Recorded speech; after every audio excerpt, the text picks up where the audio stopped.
News with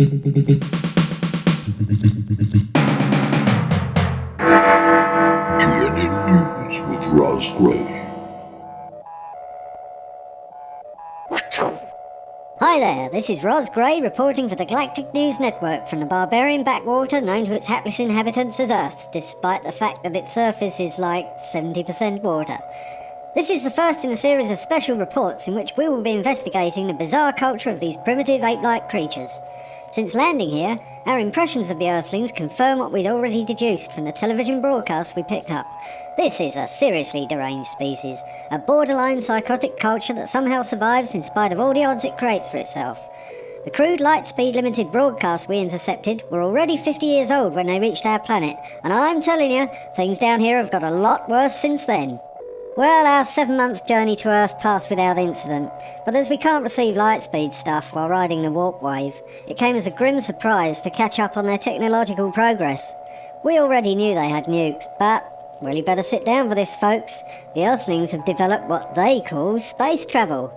It's just a load of junk flung into orbit, although they did manage a couple of hops to their moon, so this could be bad news, guys. We first realised that the humans had this capability when we just missed a piece of orbiting debris they call a space station. In dodging that, we struck a comsat which trashed the navigation sensors. Then some flying creatures got sucked into a vent and smacked straight into the warp drive computer. That's a really crap bit of design, by the way. We crash landed in a field at this location, just in case you were thinking of mounting a rescue mission sometime. Hopefully soon.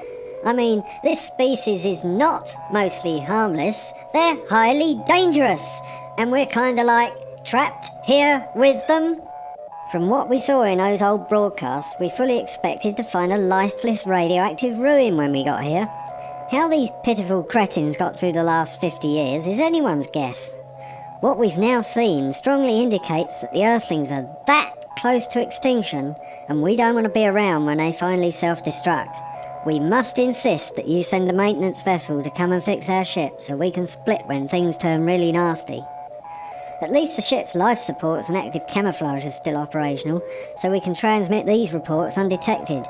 If the humans ever find us, they'll either slaughter us outright or torture us in medical experiments, just for the crime of being different. I mean, check this out. At the last count, there was one, and only one, human species on this planet. But these genetic throwbacks will cheerfully murder each other just over minor differences in skin pigmentation. Seriously, I'm not making this up. They casually group themselves into coloured and non-coloured, even though a non-coloured Earthling would have transparent skin. Repugnant! Or they create pointless categories like coloured and white, in spite of the fact that in every other usage, white is a colour, and those called white are actually pink. Ah! I'm sorry, I just can't get my head round this one, folks.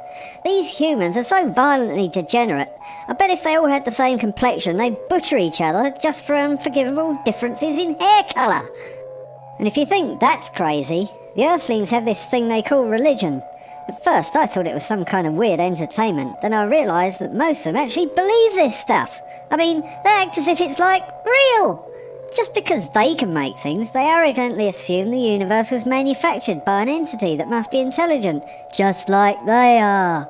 The humans then project all their best and worst characteristics onto this superhuman construct, worship it, and beg it for special favours. It's sort of like an invisible friend for adults, I guess. The doc reckons this could be some kind of pathological meme, a culturally induced form of psychosis that could be unique to this species. I have to tell you, we're like really worried, guys. I mean, we're not inoculated against this stuff, and it could be highly contagious. The humans afflicted with religion believe in so-called holy books written by ancestors who saw strange visions and heard weird voices. The same people they'd nowadays lock up as mentally ill. The supporters of this belief system even try to claim that it's a force of moral good, in spite of all the extortion, indoctrination, torture and killings done in its name. It's beyond belief. How can these ruthless, barbaric imbeciles have the sheer nerve to call themselves a civilization? As they themselves might put it, losers. There just seems to be no limit to what these pathetic creatures will uncritically swallow. There are some who even maintain that humans don't really need food, claiming that they can thrive on just thin air or sunlight and boiled water. They stubbornly persist in this delusion, despite some of them actually starving to death. Ay caramba, as one of their leading intellectuals would say. Mercifully, this is a small cult, and getting smaller all the time, it seems. Some of these monkeys try to insist this planet is actually flat, and dismiss all spaceborne photographic evidence as optical illusions. Do what? I tell you, I've seen things you people wouldn't believe. A president who calls torture extraordinary rendition, like he's just making his victims sing a really good song.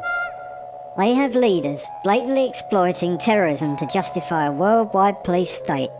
They're actually planning to stick identity chips in everyone, so they'll have internal as well as external surveillance. I've witnessed corruption, bigotry and hypocrisy rampant at all levels of society.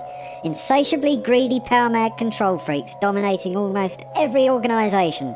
It ain't pretty. The most pernicious mental virus I've so far encountered is one claiming that the end of this sorry planet is coming very soon. But the humans afflicted with it aren't scared. They're yelling, "Armageddon? Bring it on!" They actually want to have a terminal world war in order to fulfill some ridiculous prophecy by an ancient guy who was clearly off his nut on mushrooms. These speciecidal maniacs have convinced themselves that they'll be physically pulled up into their fantasy paradise, where they can enjoy watching the unbelievers perish in the most appallingly brutal fashion. Nice. And get this, guys, they have influence on the government of the country with more weapons of mass destruction than all of the others combined. I really regret being so doom and gloomy in my first report, folks. You know I'd so much rather send you a happy celebration of the rich and diverse cultural modes this unique society has. It's living proof that it's always the crappiest planets that produce the most powerful and poignant music and humour. But this insidious religious thing has a direct and imminent bearing on our continued existence. We don't want to die just yet. Please, guys, send help now!